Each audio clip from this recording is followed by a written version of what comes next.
Labor Relations in the Public Sector, Chapter 13, by Ross Harbert, Jessica Zapata, Brianna Salazar, and Sonia Verghese. Ask yourself, why are labor relations important in the public sector?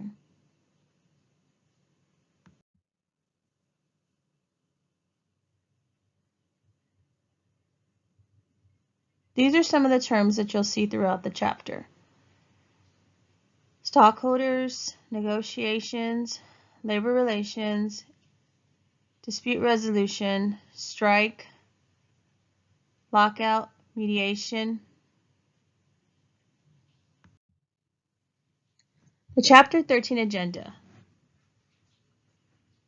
consists of significance of public sector relations, labor relations in the public sector, labor relations in the U.S. Postal Service, similarities and differences between private and public sector bargaining, differences between the private sector and public sector bargaining, relationship between the budget and public sector bargaining processes, employee rights and obligations, collective bargaining structures and decision-making process, negotiable issues and bargain tactics, grievance administration, the right to strike controversy, discipline of public sector employees, interest, dispute, impasse resolution procedures in the public sector, mediation, fact-finding and arbitration of interest disputes, and challenges and opportunities for public sector unions.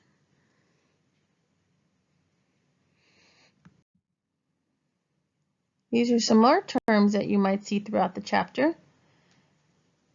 Public sector, economic, regulation, political, corporate, education, benefit.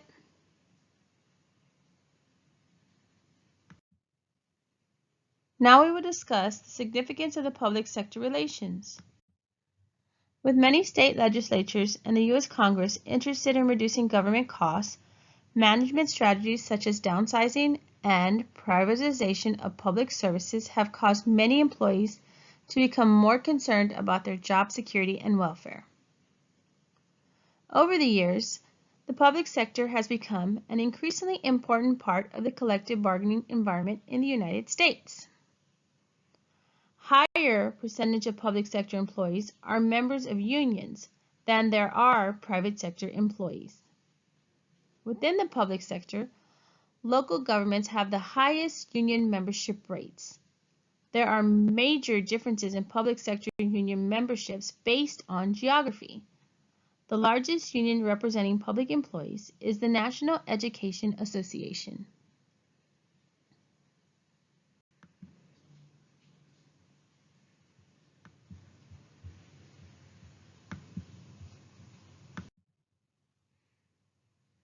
There are many types of trade unions.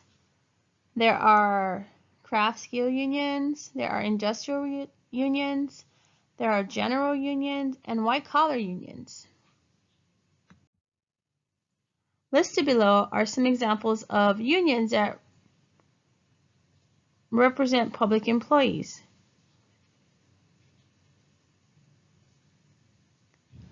American Federation of Government Employees, American Federation of Teachers, American Postal Worker Union, American Federations of State, County, and Municipal Employees, Fraternal Order of Police, International Association of Firefighters, National Air Traffic Controllers Association, National Association of Letter Carriers, National Education Association, National Federation of Federal Employees, National Rural Letter Carriers Association, National Treasurer Employees Union.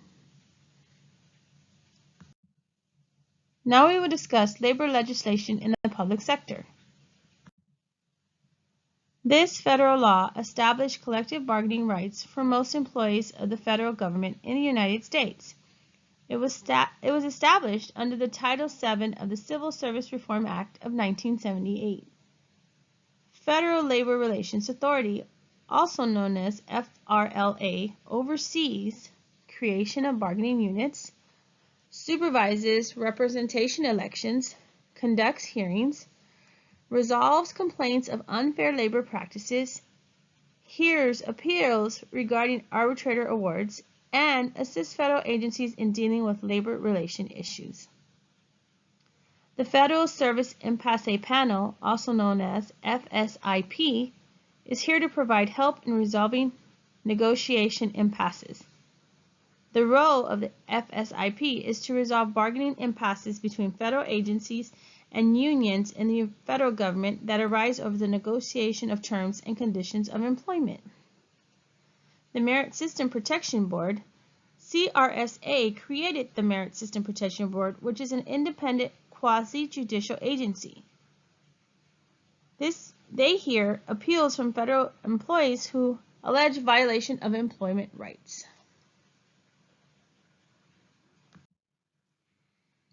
Labor relations in the U.S. Postal Service.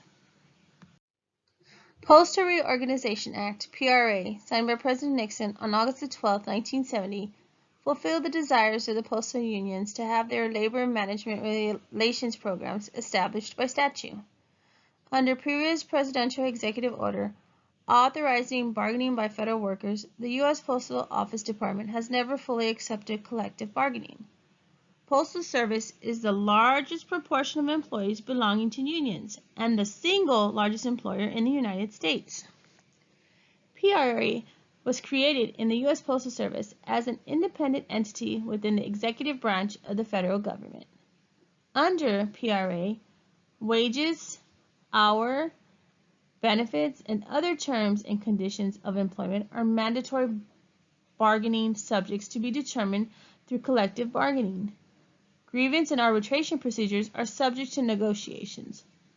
The parties have relied on the arbitration provisions of the PRA to resolve one or more bargaining issues. The similarities between private and public sector bargaining. The first similarity is that many participants in public sector bargaining are trained and gain their experience in the private sector. A second similarity is the reason employees form and join unions.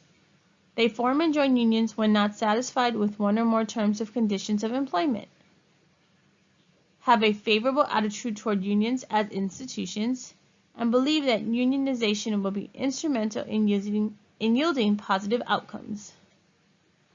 And the third similarity is that the collective bargaining settlements are often influenced by the personalities of the negotiators and their abilities to increase their bargaining power relative to the other party.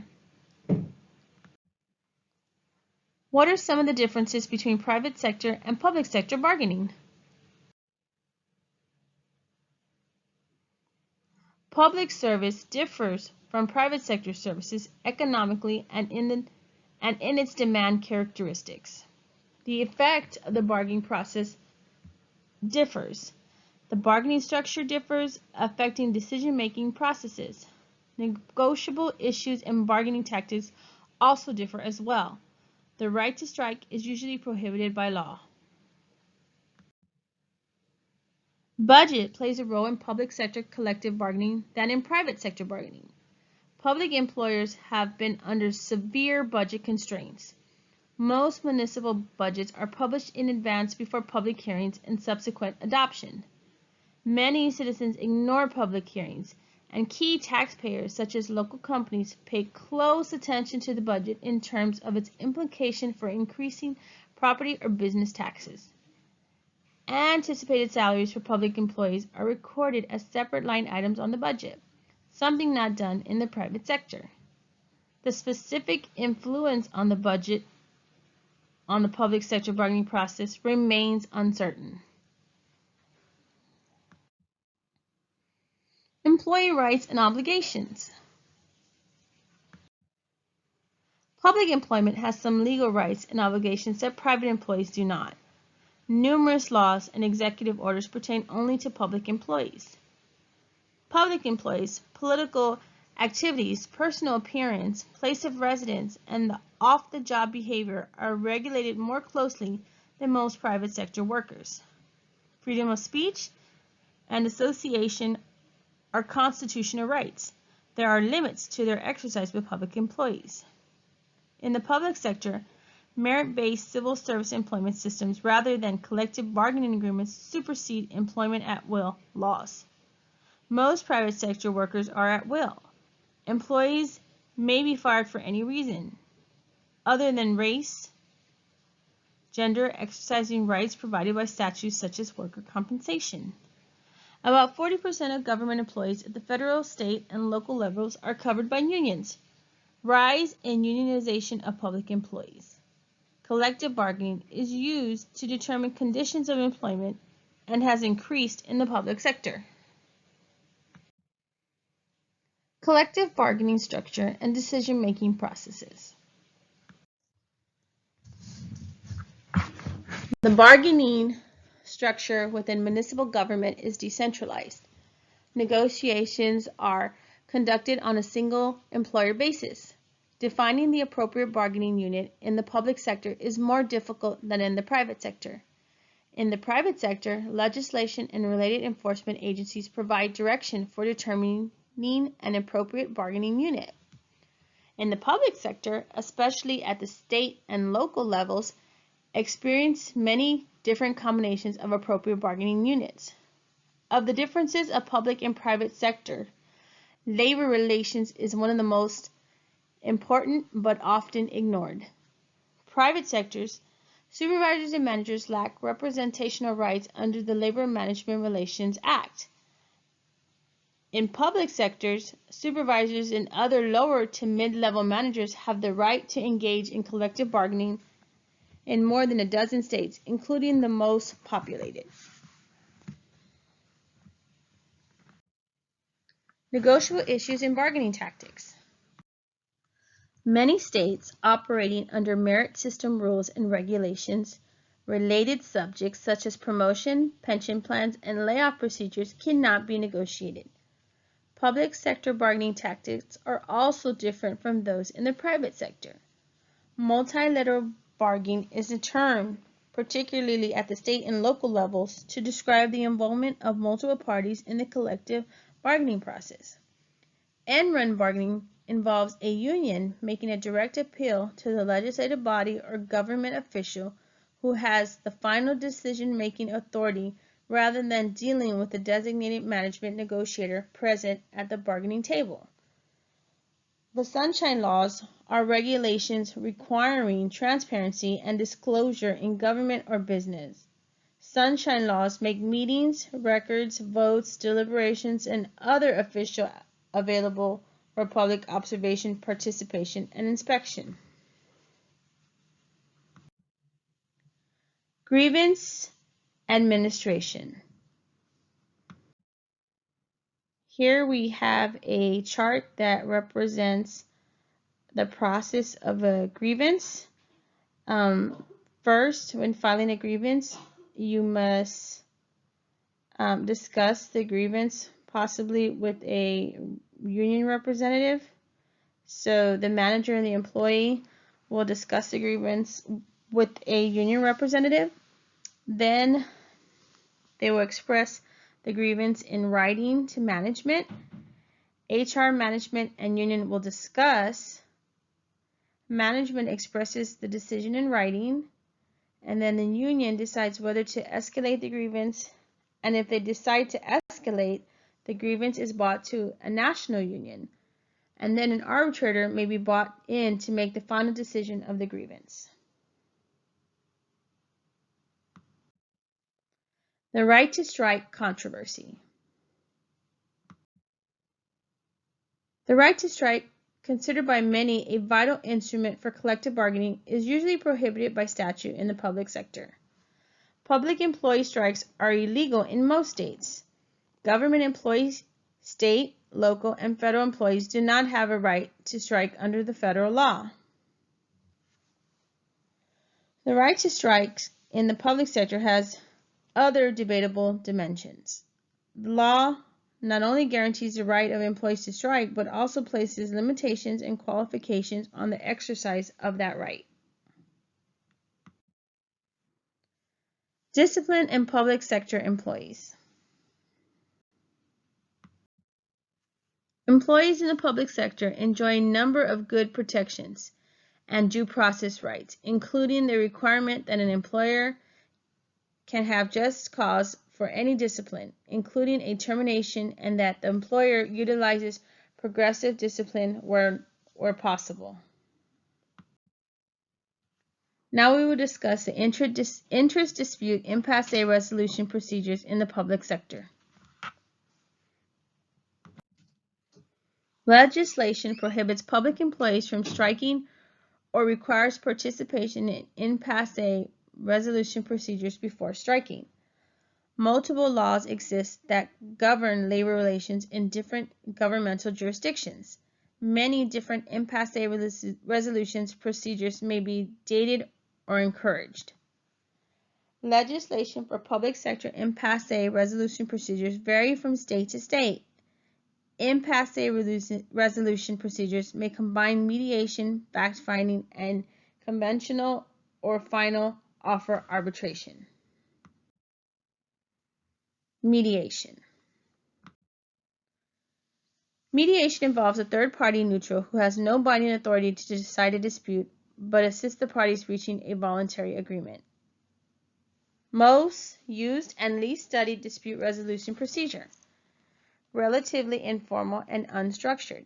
Key ingredient for mediator effectiveness is experience, with related mediator training and knowledge. Mediators must have tenacity and not take no for an answer. Mediators tend to be successful when the parties are unsure of themselves or have personality conflict. Mediation less effective when followed by fact-finding, but more effective when followed immediately by arbitration. Now we will discuss fact-finding and arbitration of interest disputes. Fact-finding is like arbitration. Both fact-finding and arbitration have a third-party neutral who conducts a quasi-judicial hearing to assess a union's and management's collective bargaining positions on issues they are disputing. A fact-finder interprets data and other information presented and recommends settlement positions to the parties. Both involve a relatively formal affair, including the gathering of evidence, its presentation by advocates, arguments as to relevance, persuasive force, credibility, and public policy implications, and fact-finding. Unlike mediation or fact-finding, arbitration entails a binding decision by a third-party neutral who settles the negotiation impasse. Both fact-finding and arbitration are successful in resolving impasses because these procedures provide deadlines for the parties to resolve their differences, provide fresh, knowledgeable perspectives, and give negotiations political cover, because negotiators can blame the neutral for the eventual settlement. Challenges and opportunities for public sector unions. So, listed below is some of those challenges, and they are privatizing of public services, extending bargaining rights, unionizing the unrepresented professionals, moving beyond the traditional adversarial approaches, seeking new approaches and subjects for bargaining, recruiting a new cadre of leaders.